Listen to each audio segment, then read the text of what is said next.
Good afternoon, everyone, and welcome to the first webinar of WPI's series, Women of the Impressionist Circle. Throughout the year, we will be hosting several programs on this theme in honor of the 150th anniversary of the birth of the Impressionist movement in 1874. Our series will focus on women in the wider Impressionist circle who were responsible for publicizing the work of these artists. These figures include artists themselves, but also collectors, advisors, and other influencers, to use a 21st century term, who played a key role in establishing these artists within the pantheon of art history. Today, I am delighted to begin the series with a presentation of Mary Cassatt, Impressionist Ambassador, by the wonderful Dr. Laura Corey. Laura is Associate Research Curator and Project Manager in the Office of the Director and CEO of the Metropolitan Museum of Art in New York. She holds a PhD from the Institute of Fine Arts at New York University, where she specialized in 19th century French art and the history of collecting, and wrote her dissertation on Mary Cassatt's role as an advisor to American collectors. Now, before I turn it over to Laura to give her presentation, I will just remind everyone that we will be having a Q&A after Laura's presentation, and to please put your questions in the Q&A box at the bottom of the screen. So without further ado, I will hand the screen over to Laura. Thanks very much, Laura. Good afternoon. Thank you, Liz, for inviting me to speak today. I'm honored to be part of this terrific and timely series. What I'm going to talk about primarily is a side of Mary Cassatt that you may not know, her crucial role in establishing a taste for Impressionism in America that still resonates today.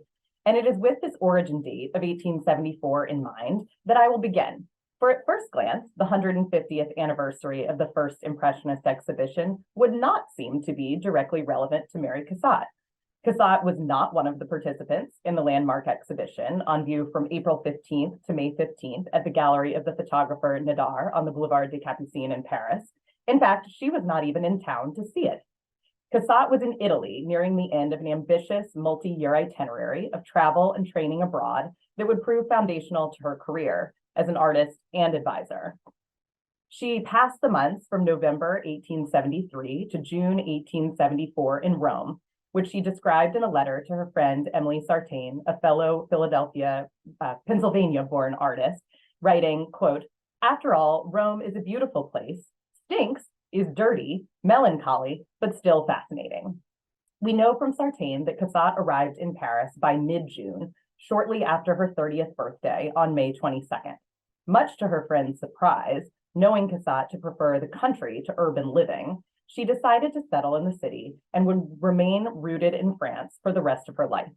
She sees it is necessary to be here, to look after her own interests. She thinks it is the fault of her picture dealer that her pictures do not sell, Sartain reported back home to her father. Cassatt had exhibited her painting Ida at the 1874 Salon exhibition that spring, sent from Rome. But when she arrived in Paris, her eyes opened to a new way of seeing art. Years later, she recalled spotting Degas' pastels in the window of a gallery on the Boulevard Haussmann. She felt, "It changed my life. I saw art then as I wanted to see it." As luck would have it, Degas was also struck by the first sight of her work when he saw Ida in the Salon. He reportedly said to his companion, the engraver, Joseph Gabriel Tourny, "There is someone who feels as I do." 3 years later, in 1877, Tourny introduced Cassatt and Degas, and he invited her to exhibit with the Impressionists. Cassatt accepted with joy and started to live. With that, Cassatt became the only American and one of just 3 women Impressionists to use the capital I term, meaning the artists who exhibited together in Paris between 1874 and 1886, as opposed to the much broader international reverberations of the movement. Cassatt contributed more than 30 pictures to the 1879, 1880, 1881, and 1886 exhibitions, of which these are a few signature examples. She specialized in depicting women and children engaging in the rituals of bourgeois life in France, decked out in finery at the opera, drinking tea on a social call, crocheting in the garden, or in the more intimate moments of bathing or sprawling across living room furniture with childhood abandon. Cassatt's pictures were carefully composed to look like snapshots of modern life, although her subjects were often models, not particular portraits. Of course, Cassatt is now generally best known as a painter of mothers and children, which became her focus after the Impressionist years. She brought a fresh tenderness to the classical Madonna and child subject that reflected modern mores for motherhood and childhood, rendered in dynamic compositions, again, typically staged with models, whose relaxed postures belie the deliberate construction of each scene. Cassatt was not only innovative in her subject matter, but also her use of materials. She is renowned for her experimental approach to printmaking, which had a renaissance in the late 19th century due to new technologies and a desire to widely disseminate works of art. Cassatt was inspired by Japanese prints and explored color and mixing techniques to create a range of effects in her etchings, dry points, and aquatints from the late 1870s, when she worked closely with Degas and Pizarro on the failed journal project La Jour et la Nuit, through her remarkable color prints of the 1890s. She also contributed to the revival of pastel as a vehicle for vibrant color, light, and spontaneity, with daring forays into the medium from the Impressionist era until around 1914, when failing eyesight, personal and political turmoil brought an end to her production. As we approach the centenary of her death in 1926, coupled with the momentum from the 150th anniversary of Impressionism, it is a fruitful moment to reevaluate Cassatt's legacy. Her work has attracted renewed attention and will be featured in upcoming major exhibitions about Impressionism, the women Impressionists, and her own artistic practice. I particularly want to call your attention to the exhibition Mary Cassatt at Work, opening in May at the Philadelphia Museum of Art and in October at the Legion of Honor in San Francisco, and keep your eyes peeled for more in the coming years. First and foremost, I believe Cassatt should be remembered as an important artist in her own right. And yet, on top of her busy career as a painter and printmaker, for nearly the whole of her adult life, Cassatt was engaged in the art market as an advisor. To varying degrees, she worked with more than a dozen influential American collectors. I'm showing here her self-portrait at age 34 and a photograph when she was 70, almost precisely bracketing the year she was most active. It was through this work of cultivating collectors, igniting their passion for art, expanding their horizons, taking them to visit galleries and exhibitions, recommending works for their collections, and brokering deals, that she had an incredible, enduring impact as a tastemaker and an ambassador for Impressionism in America. Before we meet the larger cast of characters in this remarkable story, I'm going to give you a preview of where it all ends up, a taste of Cassatt's taste, if you will. As an advisor, Cassatt began with the works of her contemporaries, touting works by Degas, Monet, Manet, and their circle, facilitating the transport across the Atlantic of some of what are now the most beloved Impressionist paintings in America, and helping to keep these artists afloat in the tenuous early years of their careers. She had various preferences among Impressionist pictures that you will begin to recognize throughout these slides, generally for figure paintings over still life or landscape, for pictures of women, for the works that established artists' reputations, Monet's early seascapes, Degas' dancers, jockeys, and bathers, Manet's provocative character studies. While we'll focus on Impressionism, it is important to understand for context that Cassatt's advising repertoire also extended back to the realist Courbet as one of the immediate predecessors of the Impressionists who had inspired her, and ahead to Cézanne, who sprang from the Impressionist group into a new generation of post-Impressionists, although, as you'll see, Cassatt was quite ambivalent about the directions art would take after 1886. Eventually, her advising repertoire expanded well beyond the reaches of Impressionism to the Old Masters, Japanese prints, even Persian ceramics, medieval sculpture, and some antiquities. Here, her influence was more of a collection builder, seeking to bolster the holdings of historic art in her home country so that the American public, and especially artists, would have greater access to study fine art. She disseminated her taste through a network of collectors stationed in nearly all of the capitals of culture and commerce in those decades around the turn of the 20th century: Chicago, Cleveland, Pittsburgh, Baltimore, Philadelphia, New York, Hartford, Boston. Works in private hands often became public, temporarily through exhibitions or permanently through gifts and bequests to museums. In the end, the result is that Cassatt made an indelible impression on the art Americans have come to know and love in ways that may not at first be obvious when visiting the galleries of our museums, but can now come to light by reconstituting this important aspect of her story. Which brings us back to that fateful date of 1874, For that was also when Cassatt met the woman who would become her closest lifelong friend and her most powerful partner in her quest to bring fine art to America, Louisine Elder, the future Mrs. Havemeyer. Louisine was just 19 years old, 11 years Cassatt's junior, and had arrived in Paris with her mother and sisters following the death of her father. She was serendipitously introduced to Cassatt by none other than Emily Sartain, the friend to whom Cassatt wrote about on her Roman sojourn. Sartain and the elder sisters were staying at the Del Sartre boarding house near the Parc Monceau. Louisine recalled her first impressions of Cassatt in her memoirs. When we first met in Paris, she was very kind to me, showing me the splendid things in the great city, making them still more splendid by opening my eyes to their beauty through her own knowledge and appreciation. I felt then that Miss Cassatt was the most intelligent woman I had ever met, and I cherished every word she uttered and remembered almost every remark she made. It seemed to me no one could see art more understandingly, feel it more deeply, or express themselves more clearly than she did. Cassatt had the power to captivate collectors, to entrance them with the way she looked at and talked about art. On one of their walks around Paris, Cassatt brought Louisine to an artist's supply store where Degas' ballet rehearsal at Wright was on view in the window. Louisine found it new and strange, but Cassatt left her in no doubt as to the desirability of the picture, and she pooled her allowance with those of her sisters to make the fateful first purchase of Impressionist work by an American collector.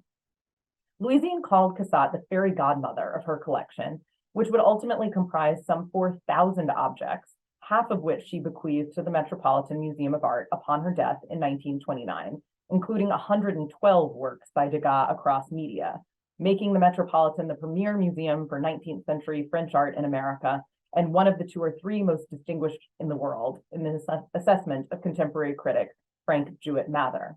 So a fortuitous meeting it was indeed in 1874. Over the next few years, Louisine would lay the cornerstones of her incredible Impressionist collection with works by Monet, Pissarro, and that self-portrait of Cassatt. In 1883, she married Henry Osborne, Harry Havemeyer, who consolidated the 2 families' sugar refining businesses into the second trust in America in 1889, earning an immense fortune and the nickname the Sugar King.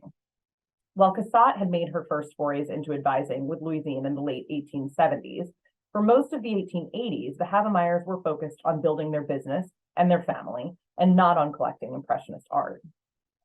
Nevertheless, Cassatt continued to cut her teeth as an advisor by placing pictures into her family collections. In 1878, she bought Monet's Beach at Trouville at auction for what had become a family home in Paris when her parents and sister Lydia came to live with her from Pennsylvania. This was probably her own first important acquisition.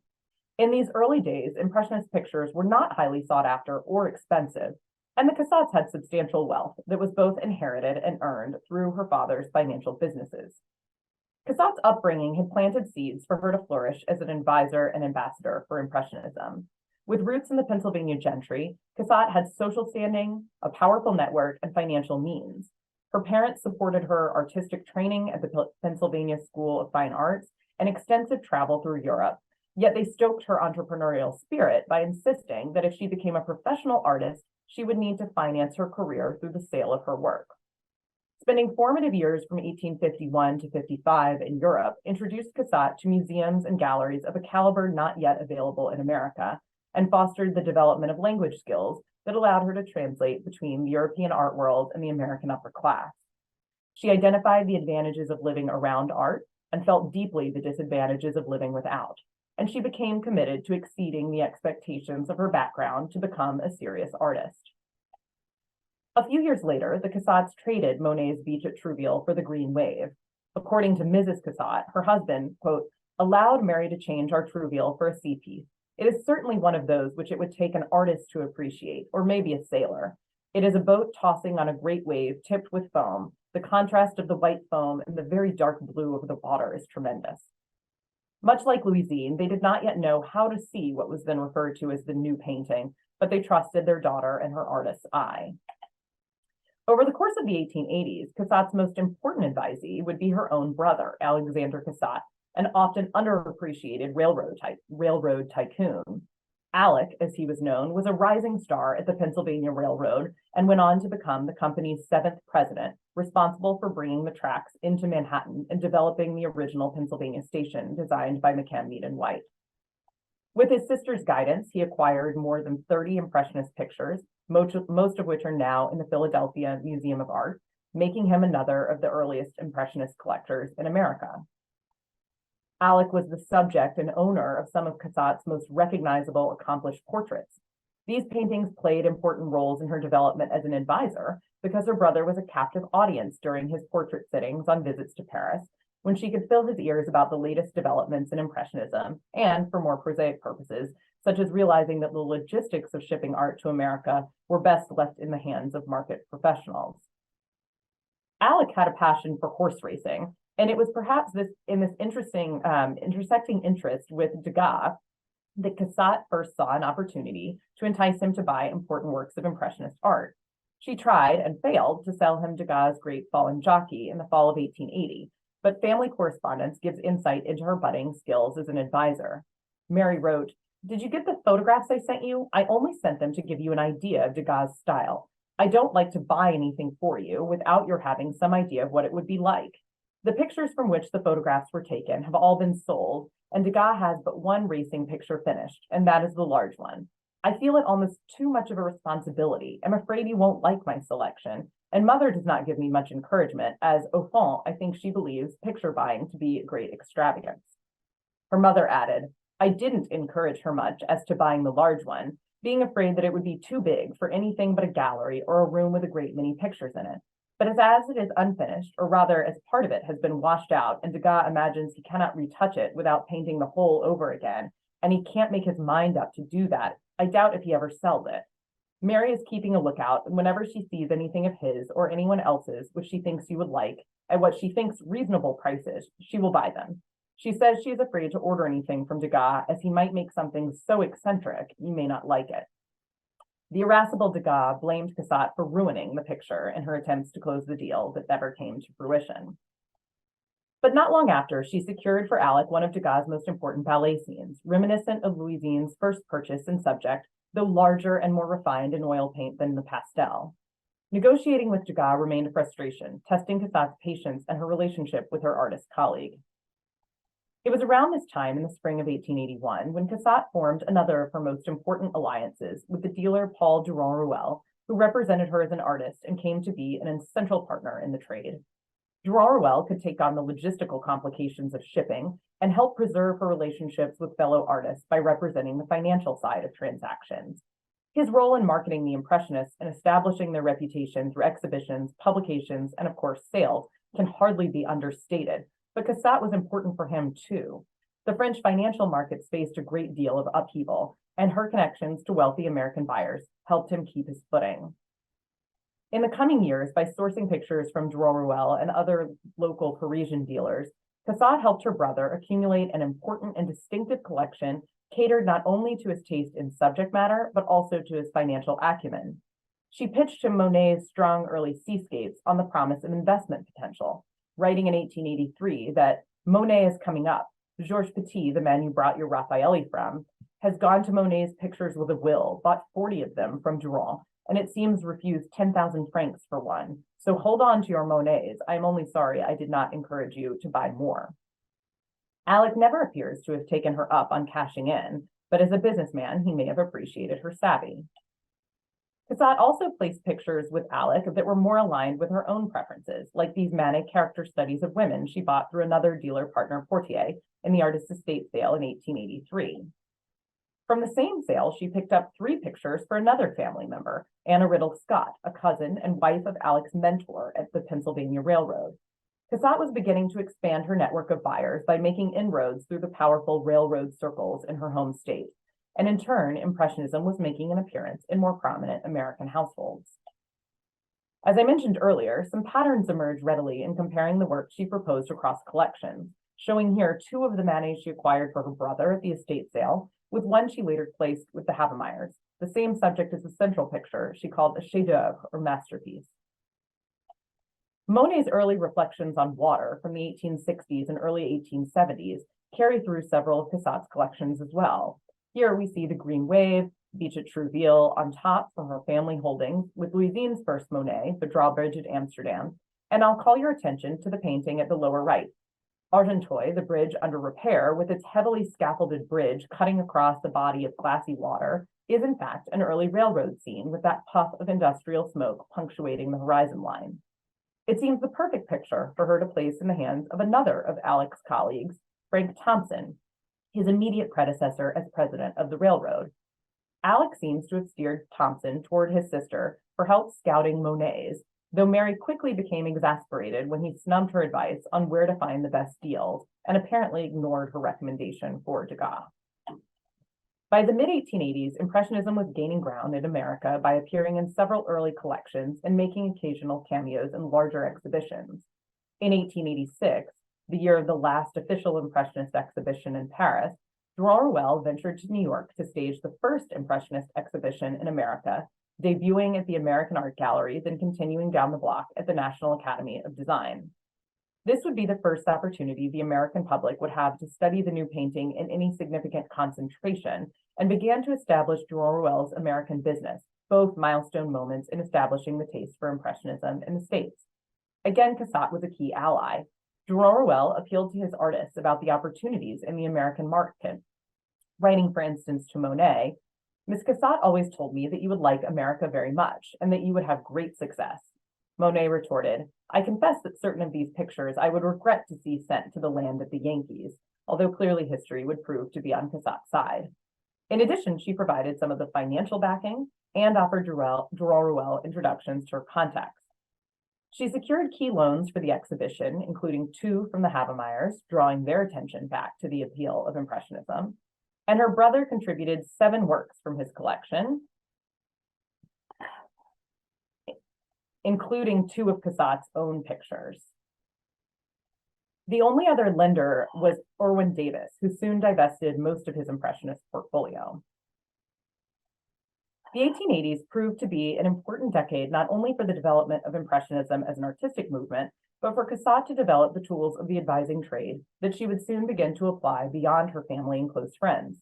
She had a critical role in placing the first Impressionist pictures in America, both in private hands and public exhibitions, but the overall quantity and impact was still limited.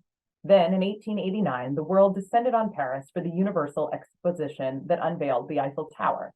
The Havemeyers were among the many visitors, which led to Cassatt's first meeting with Harry and laid the groundwork for them to become some of the most prolific American buyers of Impressionism in the 1890s, expanding exponentially on the education Cassatt initially gave young Louisine.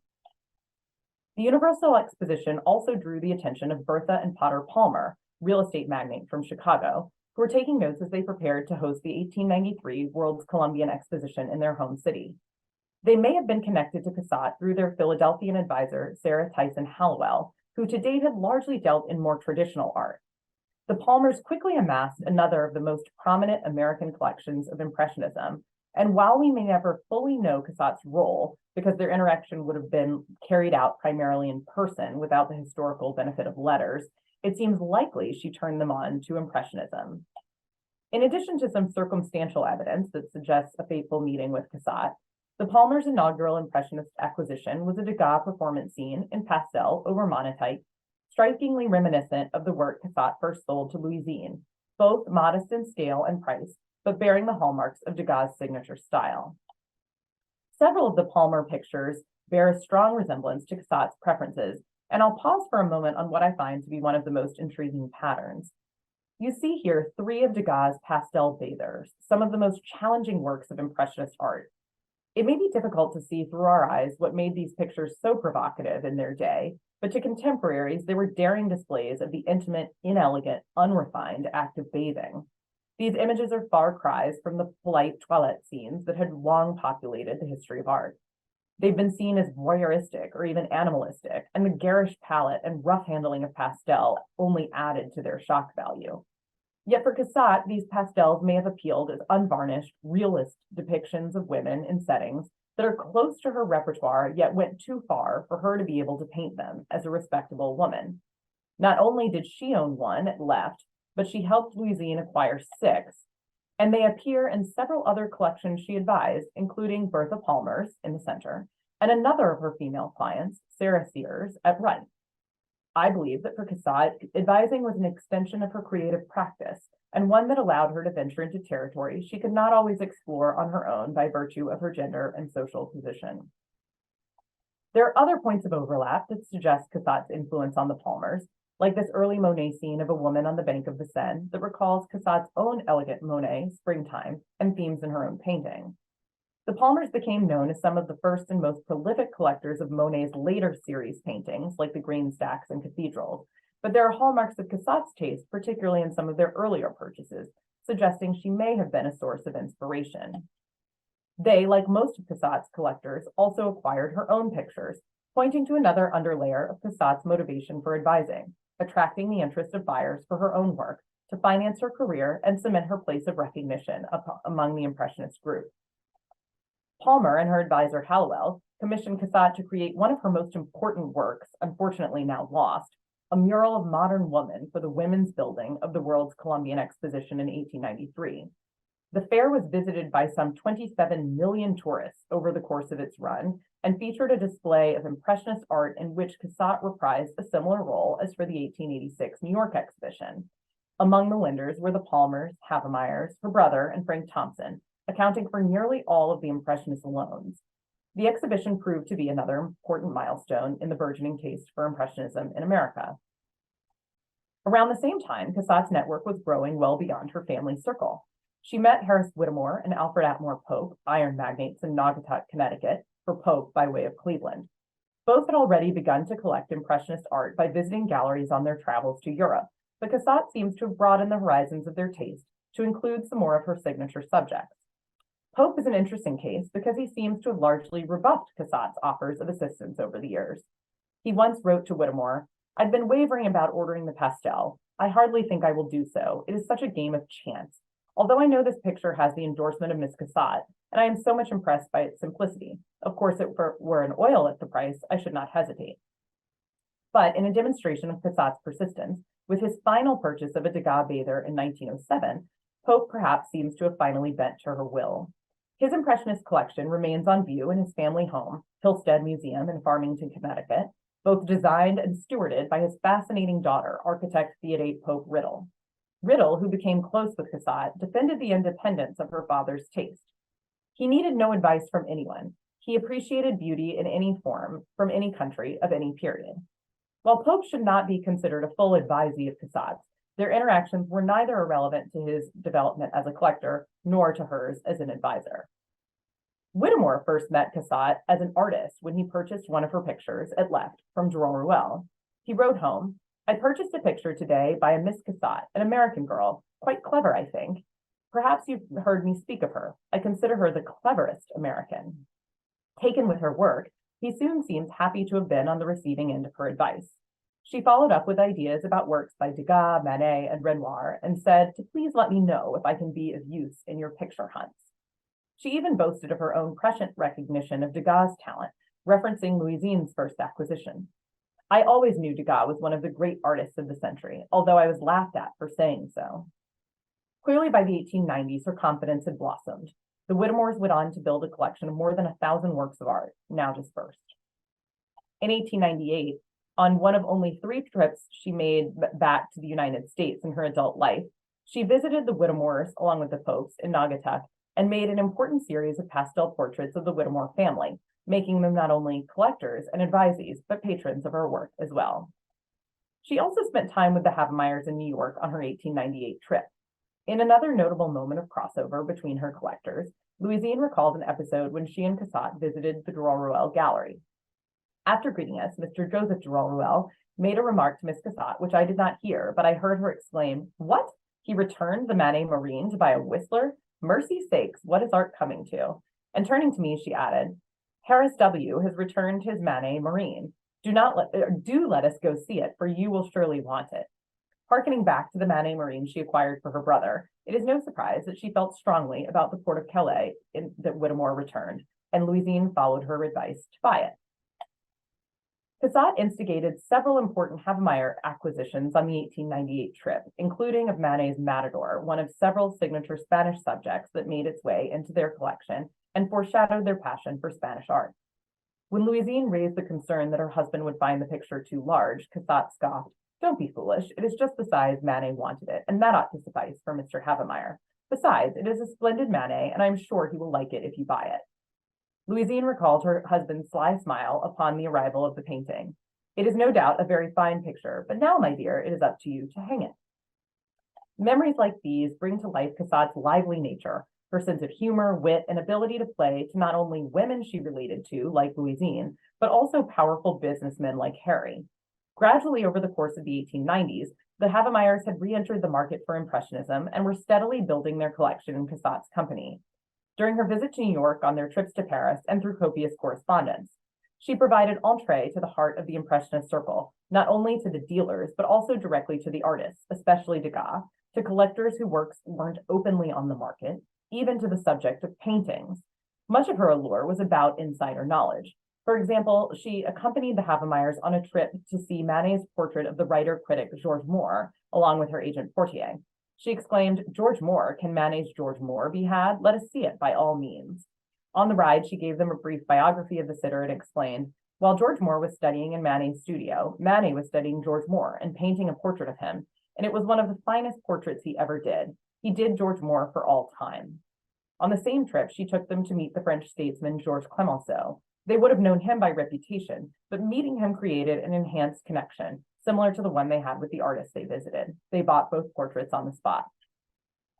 The Havemeyers also made important connections for Cassatt. By 1897, they had introduced her to their friend Oliver Payne, a Civil War veteran cum businessman who was involved with American Tobacco, Standard Oil, and U.S. Steel. Among his many homes in New York, he lived in a townhouse that was actually part of the Havemeyer property and later occupied by one of their daughters. Payne was tough.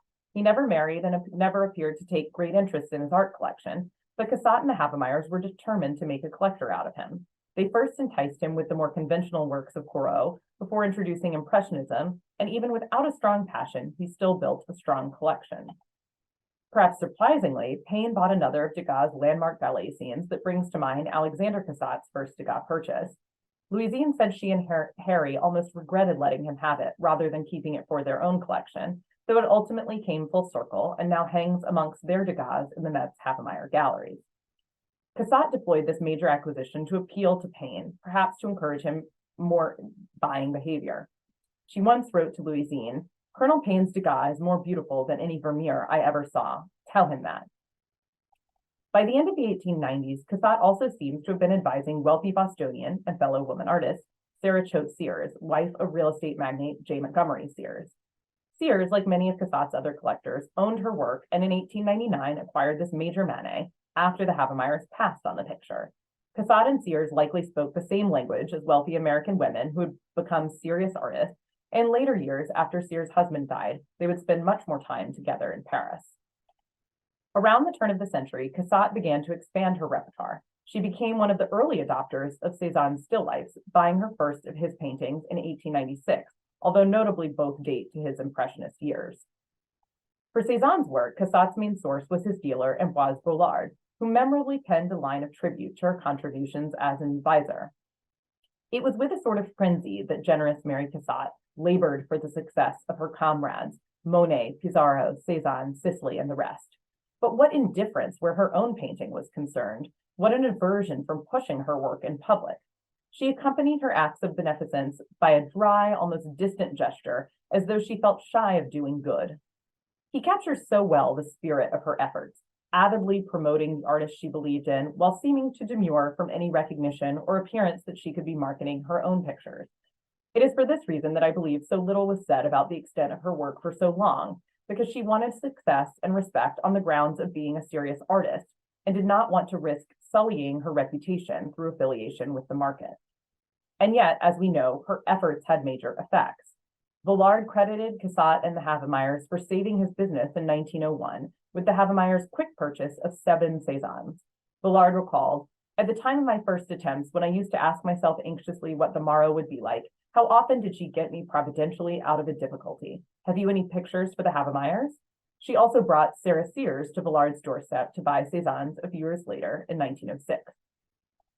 On occasion, Cassatt sold works directly from her personal collection, as in what seems to have been a one-off transaction in 1903 with railroad businessman Henry Walters, whose collection became the Walters Art Museum in Baltimore. She had known his agent George Lucas since the 1880s, and they had stayed in touch both about printmaking and the activities of their clients.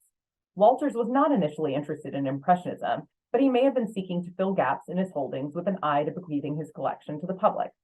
Cassatt knew by the time she sold him this Degas and Monet that he had those intentions, and it would have aligned with her desire to share fine art, especially Impressionism, with the American people. One of my personal favorite collectors in Cassatt's stable was a man by the name of James Stillman, who retired as president of National City Bank in 1909 and began to spend more time in Paris and in the company of Cassatt. His daughter-in-law recalled, "There is no doubt that Mary Cassatt's enthusiasm for the pictures she understood, as well as created, was a great stimulus and laid the foundation of friendship between them. Moreover, her vitality and interest were difficult for any friend to withstand, particularly one who admired personal force and liked people who accomplished the unusual."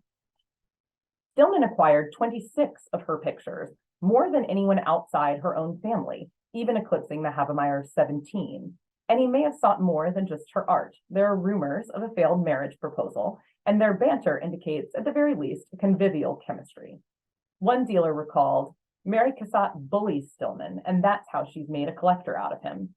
In front of the Velasquez, she told him, 'Buy this canvas. It is shameful to be rich like you. Such a purchase will redeem you.'" Stillman smiled. Stillman got under Cassatt's skin, too. She had trouble selling him on her preferred artists, and try though she might, as with this picture she proposed, she could never convince him to buy a Degas. She told Louisine, "Mr. Stillman has the greatest contempt for modern art as represented by the Impressionists, but he does not understand or do them justice. How can he when all the finest pictures are in America and all that is left here is the poorest?" By 1912, when she wrote those words, she seems to have fell victim to her own success. Stillman, and Payne for that matter, did both have a taste for pretty ladies and acquired elegant female figure studies. Stillman's Morisot recalls the important one Cassatt had owned years earlier.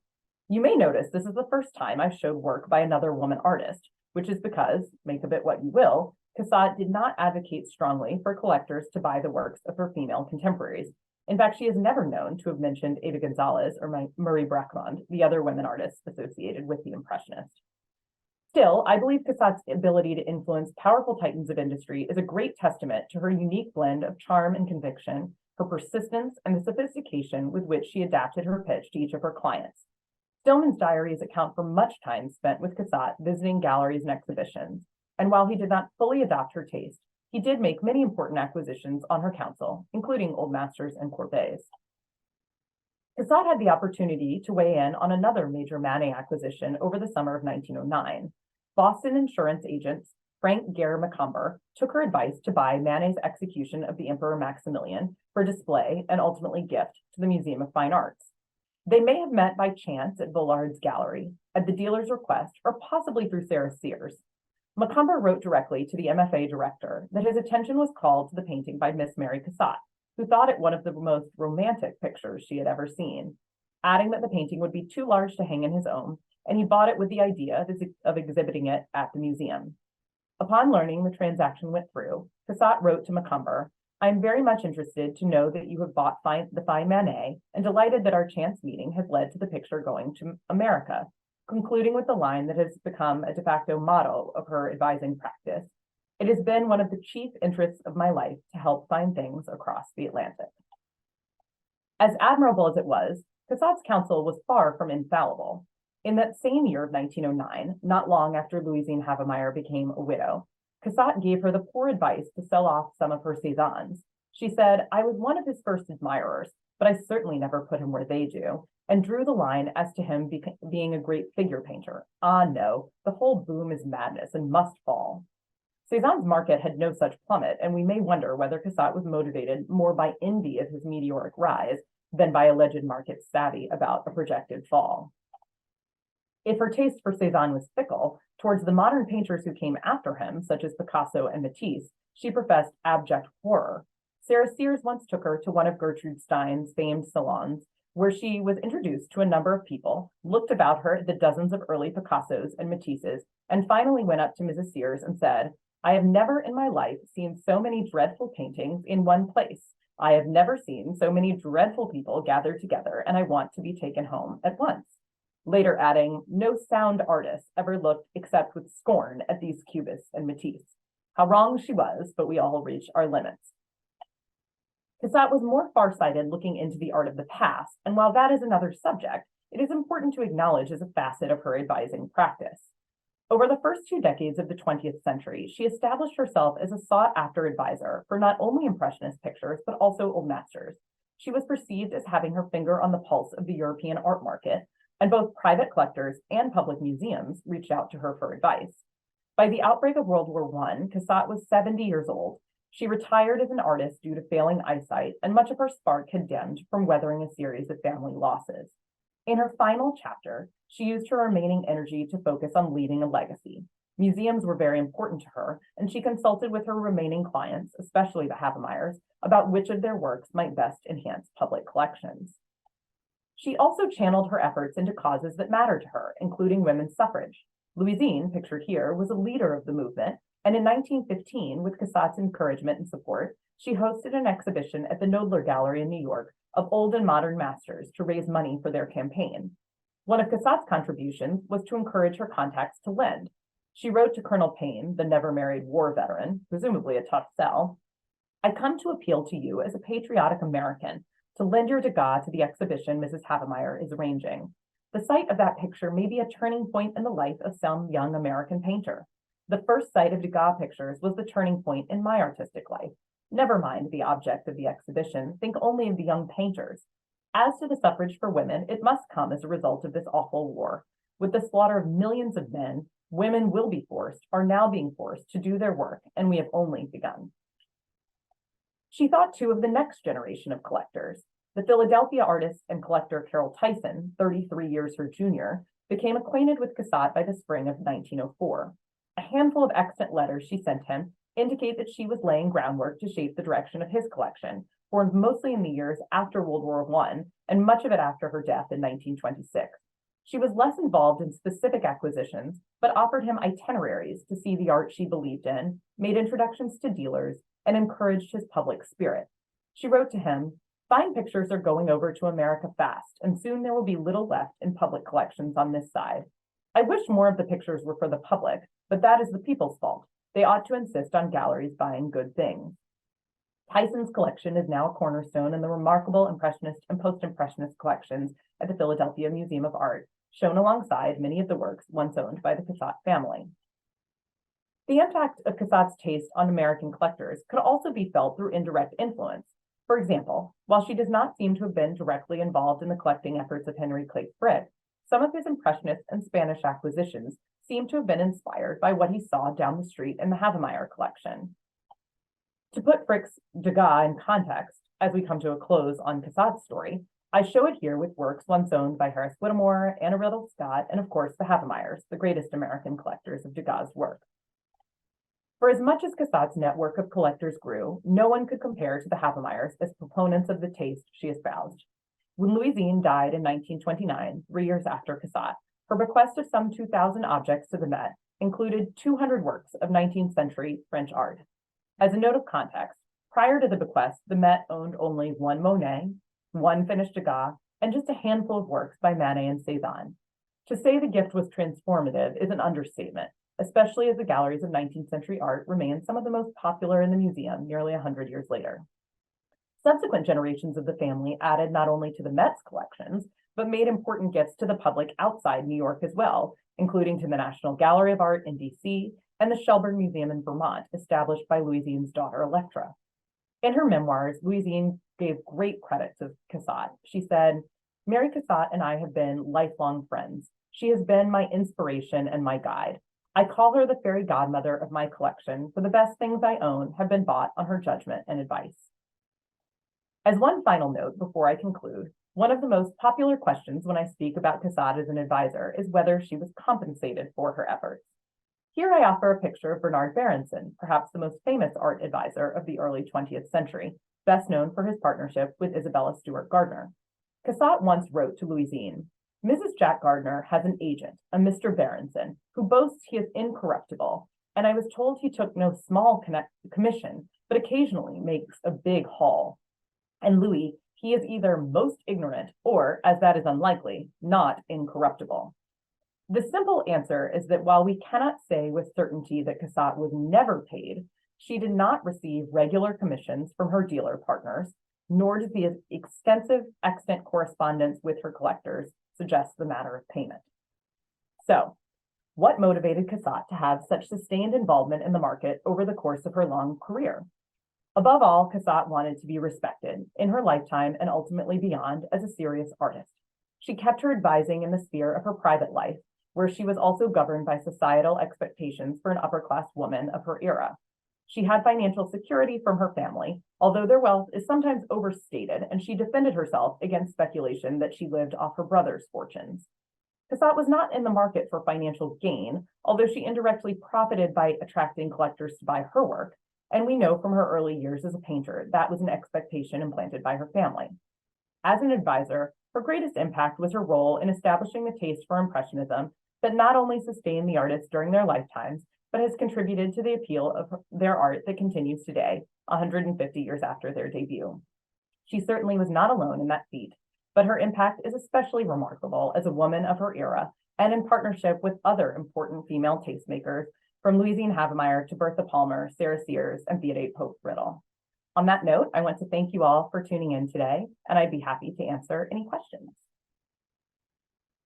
Thank you so much, Laura. This was fantastic. And I had no idea the breadth of Cassatt's influence with so many pictures that I've, of course, seen all over the United States. It's really remarkable. And, you know, the first question in our Q&A was a question that I had about her compensation.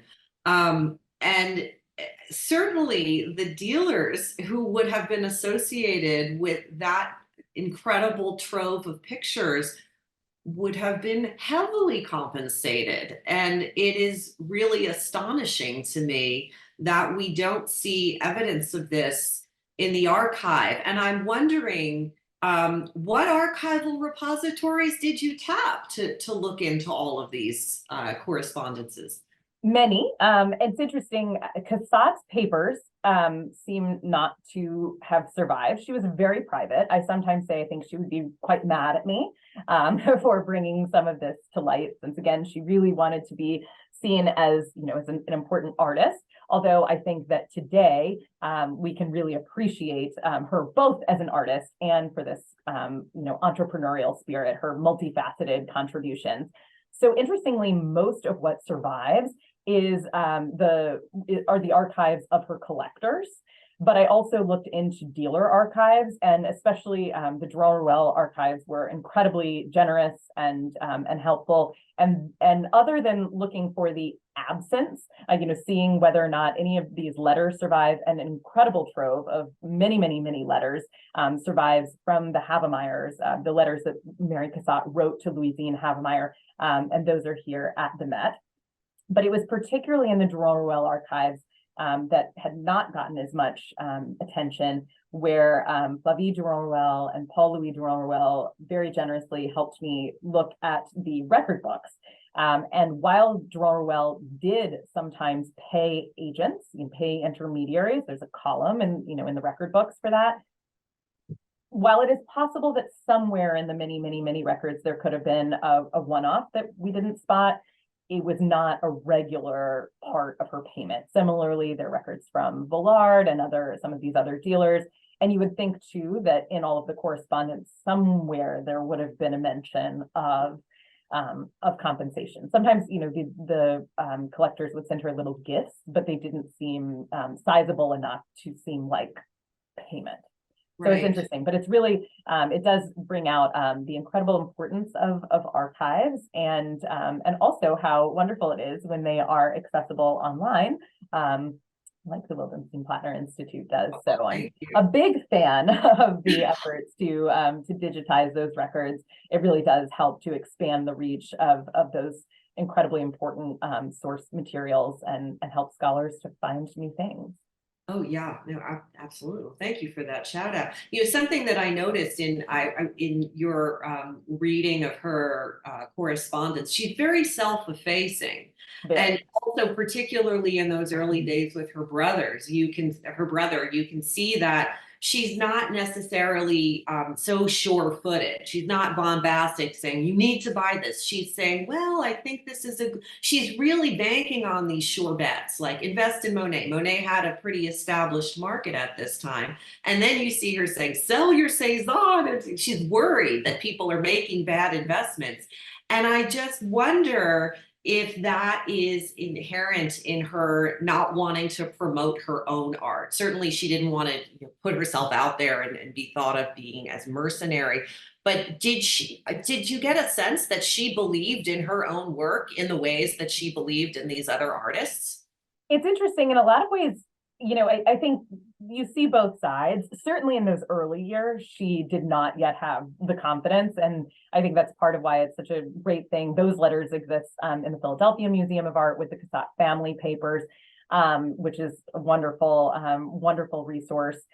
You can see she is in the 1880s really finding her footing. She's just kind of dipping her toes into the water. And sometimes that has been sort of misunderstood too, knowing that Louisine, before she was even Mrs. Havemeyer, began buying Impressionism in the late 1870s. What sometimes is not quite understood is that she bought those first 4 pictures, but then they were really mostly quiet as collectors of Impressionism in the 1880s. So that was a decade when Cassatt was really working through her family and then expanding out through that the railroad network through the Philadelphia and larger Pennsylvania circles. So she built her confidence in that era. Later, I think she does, make some more prideful remarks about her, early recognition of the importance, particularly of Degas. But she is very self-effacing. In fact, in the 1880s, so early in the history of the Metropolitan Museum, which was founded in 1870, Samuel Avery wrote to Cassatt and asked her if she wanted to give some of her work to the Met. And she said she did not think she was well known enough yet, although she did later in the 1920s, she did give the Lady at the Tea Table, that incredible portrait of Mrs. Dickinson Riddle, to the museum on Louisine's encouragement. And then she, in late life, she said something about her work not being museum pictures, but in that same moment, she was actually very actively kind of helping James Stillman's son, after Stillman died, distribute his works through a network of American museums. So you can't take everything she says at face value. But, if we are to take Villard's word for it, she was very self-effacing in terms of promoting her own work. But I think, in terms of going back to that compensation question as well, she knew that by working closely with these collectors, that most of the time that would also drive their interest in buying her work. Right. Yeah. So in a way, she's playing the long game, really. I think so. One other question that I had just in hearing about her correspondence and her influence she had over these collectors who are a lot further afield than I had originally thought. I mean, into the Midwest of the United States. How is she actually showing the work? Is she sending photographs? Is she bringing pictures? Is she inviting them to her own family home? How is the salesmanship actually manifesting? A great question. Mostly with dealers. So the dealers would send photographs, or she would meet the collectors in Paris, but she only returns to the United States 3 times in her adult life. So after she settles in Paris when she's 30 years old, she doesn't spend much time in America. So mostly she is writing to the collectors in support of, you should see this picture. And it's not always with Drouin Rouelle, as I mentioned, which is also important, I think, in recognizing that she was not just an agent for one dealer. She was often encouraging collectors to look at the stock of multiple dealers and to get good deals. She sometimes thought Jerome Ruel's prices were too high, which is interesting. But she was largely writing in support and letting the dealers do more of the logistical work. There was an anecdote I kind of referred to early on when she was trying to send originally home some of her own work to her brother, some of those early portraits that she did of him and of her mother and the family. She got really snagged on the logistics of shipping and, import taxes and that kind of thing. You see her getting really, really frustrated, and that was in the early 1880s. So I think she very quickly realized that she didn't want to be dealing with those kinds of logistics, so the dealers would handle that. She's in and out of the picture a little bit in terms of handling financial negotiations. But on the whole, I would say, especially when talking about the works of her contemporaries, it's a little bit different when she's talking about old masters. When she's dealing with the works of her contemporaries, she seems to not really want to be involved in price negotiations, which you can imagine. She didn't, want to be, compromising her relationships with her friends, with the artists of her circle. She was more comfortable suggesting price negotiations when she was dealing with art of the past. Okay, so I have some questions here. I can continue asking you questions until the end of the session, but I'm going to shift over to questions we have. This one is from Leslie Scher. If her role as an art advisor is seen as an extension of her creativity, what role did her social standing, upbringing, and education play in her inclination to engage with the art world in this way? Do we imagine that without her background, she might have been as influential, the right woman in the right place at the right time? I absolutely think that her, her roots were essential. I think that, she had to have had a network. I think that, she did meet Louisine serendipitously through a friend, and that was, the most important relationship she had as an advisor. But I think that her ability to communicate with these collectors in, both literally and metaphorically in a language that they responded to would understand really did have a lot to do with her coming from a similar background. So she was taking this avant-garde art and making it seem, exciting, but also comfortable enough for these wealthy people.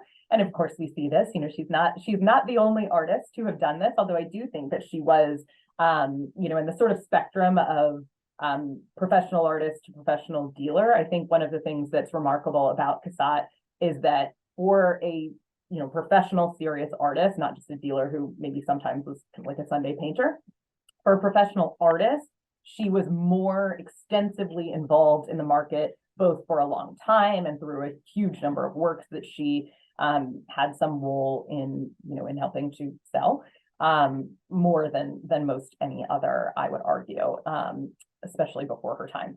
So, but yes, I think absolutely her background was primed her for this. We'll never know what would have happened in other circumstances. But based on, having financial means, but also I think it was really important that her parents made this, declaration early on that if she wanted to be a professional artist, which was really going beyond the expectations of her social class, that she would need to sell her art to support that. They would support her the way they would for an unmarried daughter. That was typical. But if she was going to go that far, she needed to sell the work. Her mother at one point tried to encourage her to just be more of a society portrait painter. And of course, she was wildly offended by that suggestion. So I think that planting that little bit of an entrepreneurial spirit from very early on was also one of the kind of key ingredients. So speaking of which, how was the market for her art during her lifetime? Did she see much success? She certainly did sell work in her lifetime. And Jerome Ruel represented her from the very early 1880s. In fact, it was right at the same time that she became one of the Jerome Ruel artists, that she began working with Jerome Ruel as as an advisor, which makes sense. They got to know each other, and that was, their relationship had multiple components. But certainly Jerome Ruel sold her work. Vollard was also an important representative of her as well. One last question before we close the session. I was laughing when you read her assessment of Matisse and Picasso. I'm wondering if later in her life she changed her tune. She really didn't. And I bring that up because I think, everyone's a person of their time, and she was such a passionate advocate for the art of her time. And I think that even as you see her, kind of flip on Cézanne, she supported Cézanne when he felt like an artist of the Impressionist circle. Of course, he exhibited with the Impressionists. But when he started to, kind of have this big rise going in this totally different direction, she seems to have, maybe been envious of where the market was going. And, she was in her 60s. She was, an older, even later than that, an older woman by the time Picasso and Matisse and those artists were rising to recognition. And no, she was not on board at all. So she had a great impact on the art of her time, and then on collecting also much of the art of that largely European tradition. But she had her limitations and did not have the foresight to appreciate the work. Understandable. Well, thank you so much, Laura. Pleasure. Thank you for having me. Thank you all for tuning in. I really appreciate it. And for those of you who attended today, thanks very much for joining us. And please tune in for our next program in the series on March 26th. We'll have Dr. Anna Swinburne, who's Executive Director of the Hillstead Museum, talking about a collector and architect and fascinating woman that Laura referred to, Theodate Pope Riddle. Again, that will be on March 26th. And thank you again, Laura, and thanks to all of you for joining us today. Have a good afternoon. Thanks so much.